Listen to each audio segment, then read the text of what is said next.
बिस्मिल्लाहिर्रहमानिर्रहीम अस्सलामु अलैकुम वरहमतुल्लाहि वबरकातुहू। प्यारे नाज़रीन व सामीन कराम, आज आपके सामने दयानतदारी का एक ऐसा वाक़या पेश करने लगा हूँ कि जिसे सुनने के बाद उस पे अमल करने से आप लोग भी अल्लाह के फजल व करम से माला माल हो सकते हैं। मज़ीद आगे बढ़ने से पहले एक छोटी सी गुजारिश है कि अगर आपको वीडियो पसंद आए तो इसे लाइक कर दें। अगर आप चैनल पर नए हों तो चैनल को सब्सक्राइब करके बेल आइकन प्रेस कर दें ताकि हमारी हर आने वाली वीडियो का नोटिफिकेशन आप तक पहुँचता रहे। आइए मेरे दोस्तों बात करते हैं कि हरम मक्का में दौरान हज एक शख्स की एक थैली गुम गई। उस थैली के अंदर कुछ कीमती सामान और रकम वगैरह थी। तो उस बंदे ने जिसकी गुम हुई थी उसने वहां पे ऐलान किया कि मेरी एक थैली इस तरह से गुम हो गई है, अगर किसी ने उठाई है तो मेहरबानी करके दे दे और मैं उसको 25 दिनार उसने कहा कि मैं इनाम दूंगा। अब जिस शख्स ने उठाई थी उसे तो पता नहीं था कि ये किसकी है, लेकिन उठा के पहले घर जा चुका था और उसको रख चुका था और उसे खोल के उसको देख भी चुका था। जब ये ऐलान उसने सुना तो उसने इस बंदे को बुलाया और कहा कि मेरे साथ आओ, मैं आपको बताता हूँ कि आपकी थैली कहाँ है। इस तरह से करके ये शख्स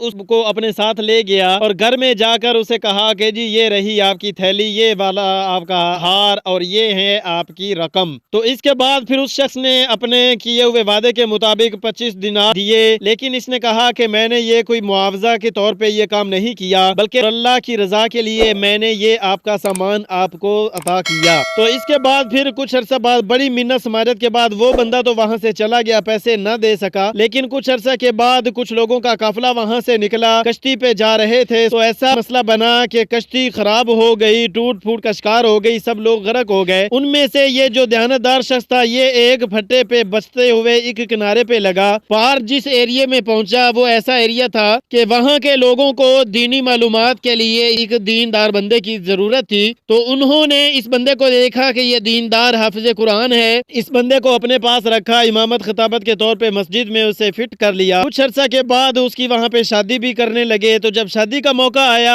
तो इसकी शादी एक ऐसी लड़की से की जा रही थी जो कि यतीम मिस्कीन थी। तो मौलवी साहब से कहा कि जी मौलवी साहब हम आपकी शादी करना चाहते हैं। इस तरह से करके मिस्कीन लड़की के साथ मौलवी साहब एग्री हो गए, शादी हो गई। तो शादी के बाद सुहाग रात जब बनाने लगे तो उस वक्त पहली रात में देखा कि जो बीवी के पास हार है वो हार तो पहले से देखा हुआ था। अब उस शख्स ने बीवी से पूछा कि जी ये हार कहाँ से मिला, तो उसने कहा कि जी ये मेरे वालिद साहब का है। फिर इस तरह से करके इनका आपस में एक दूसरे से राज खुला, वालिद साहब की हकीकत भी पता चल गई। तो वालिद साहब ये दुआ किया करते थे कि या अल्लाह जिस शख्स ने ये मेरा सामान वापस दिया है ऐसा सिस्टम कर दे कि मेरी बेटी का निकाह इसके साथ हो जाए। ये था मेरे दोस्तों दयानतदारी का वाकया। अल्लाह पाक हम सबको दयानतदारी नसीब फरमाए। आखिर में दोस्तों इतना कहूँगा, नमाजें पढ़ते रहें, मुझे दुआ में याद कीजिए। अल्लाह हाफिज।